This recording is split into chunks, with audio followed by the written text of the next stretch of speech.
કૃષ્ણ મિત્રો, સ્વાગત છે તમારું જયશ્રીસ કિચનમાં। તો આજે આપણે બનાવીશું રાયતા મરચાં। તો રાયતા મરચાં કઈ રીતે બનાવવા તેની હું આજે તમારી સાથે ટિપ્સ શેર કરીશ। તો અહીંયા મેં વઢવાણી મરચાં લીધા છે। વઢવાણી મરચાં આ રીતના આવે છે, એકદમ લીલા અને મીડિયમ સાઇઝના। આ મરચાં ખૂબ સરસ ટેસ્ટમાં હોય છે।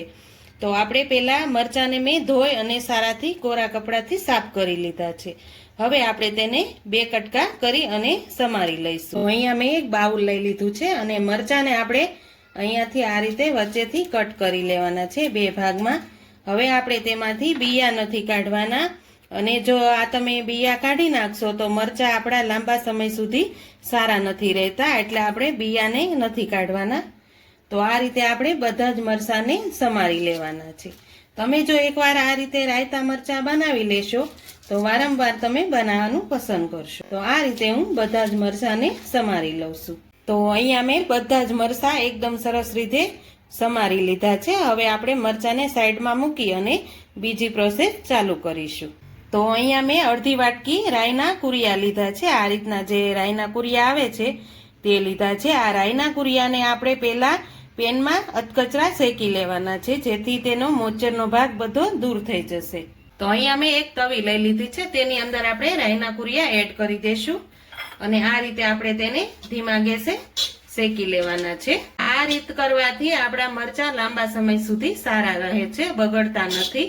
તો તમે આ રીતે જો રાઈના કુરિયા 1 થી 2 મિનિટ સુધી શેકી લેશો ને તો તેનો મોચરનો ભાગ બધો જ દૂર થઈ જાય છે। તો આ રીતે હું 1 થી 2 મિનિટ સુધી શેકી લઉં છું। તેનો કલર આપણે ચેન્જ નથી કરવાનો, ખાલી આપણે તેનો મોચરનો ભાગ જ દૂર કરવાનો છે। તો અહીંયા આપણી 1 થી 2 મિનિટ જેવું થઈ ગયું છે। હવે આપણે ગેસની ફ્લેમ બંધ કરી દઈશું અને હવે આપણે તે એક પ્લેટમાં કાઢી લઈશું। અહીંયા આપણે એક પ્લેટમાં કાઢી લીધા છે। હવે તેને આપણે થોડી વાર ઠંડા થવા દઈશું, પછી આપણે તેને ખાંડી લેવાના છે। તો અહીંયા આપણા રાઈના કુરિયા એકદમ સરસ રીતે ઠંડા થઈ ગયા છે। હવે આપણે અહીંયા એક ખાવણી લઈ લઈશું, આપણે ખાવણીની અંદર એડ કરી દઈશું। આ રીતે એડ કરી અને આપણે તેને ખાંડી લેવાના છે। તમારે જો મિક્સર જારમાં પીસવા હોય તો પણ ચાલે, પણ આ રીતે જો તમે ખાંડીને કરશો ને તો પણ ખૂબ સરસ તેનો પાવડર બનીને તૈયાર થઈ જશે। આ રીત આપણે એક અલગ જ રીતે બનાવવાના છે। ફક્ત 5 જ મિનિટમાં રાયતા મરચાં બની અને તૈયાર થઈ જશે। આ રીતે હું તેનો પાવડર સરસ બનાવી લઉં છું। અહીંયા આપણે ખાંડીને એકદમ સરસ પાવડર બનાવીને તૈયાર કરી લીધો છે। હવે આપણે મરચાં લઈ લેશું। અહીંયા આપણે મરચાં લઈ લીધા છે। હવે તેમાં આપણે બધી જ વસ્તુ એડ કરી દેશું। સૌથી પહેલા આપણે રાઈનો બોળો જ એડ કરવાનો છે। અહીંયા હું મોટી 2 ચમચી ભરી અને આ રીતે રાઈનો બોળો એડ કરું છું। અહીંયા આપણે કાચા રાયતા જ બનાવીએ છીએ, એટલે આપણે આ રીતે કાચો બોળો એડ કરવાનો છે। તો અહીંયા મેં 2 ચમચી રાઈનો બોળો એડ કરી દીધો છે। હવે તેમાં આપણે સ્વાદ પ્રમાણે નમક એડ કરી દઈશું। નમક એડ કરી દઉં છું, એટલે 1 ચમચી જેટલું નમક એડ કરું છું। નમક આપણે થોડુંક વધારે ઉપયોગમાં લેવાનું છે, જેથી આપણા મરચાં લાંબા સમય સુધી સારા રહે। આ રીતે હું 2 મોટી ચમચી જેટલું આપણે તેલ એડ કરવાનું છે। તેમાં આપણે અડધી ચમચી જેટલી હળદર પાવડર એડ કરવાની છે। આ બધા જ મસાલાને એકદમ સરસ રીતે પહેલા આપણે મિક્સ કરી લેવાના છે। આ રીતે હું પહેલા તેને સરસ રીતે મિક્સ કરી લઉં છું।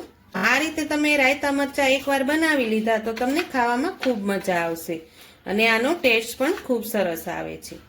આ મરચાંને તમારે ફ્રીજમાં સ્ટોર કરીને રાખશો ને તો પણ ચાલે, અને આ મરચાંને તમારે કાચની બરણીમાં ભરીને જ રાખવાના છે, જેથી મરચાં લાંબા સમય સુધી સારા રહે। તો આ રીતે હું મરચાંને એકદમ સરસ રીતે મિક્સ કરી લઉં છું। તો અહીંયા આપણે બધા જ મસાલા એકદમ સરસ રીતે મરચાંમાં મિક્સ કરી લીધા છે। હવે તેમાં આપણે લીંબુ એડ કરવાનું છે। અહીંયા હું ખટાશ આપવા માટે મીડિયમ સાઇઝના 2 લીંબુ એડ કરી દઉં છું। અહીંયા આપણે લીંબુનો રસ પણ એડ કરી દીધો છે। તો હવે આપણે તેને પણ સારી રીતે મિક્સ કરી લેવાનું છે।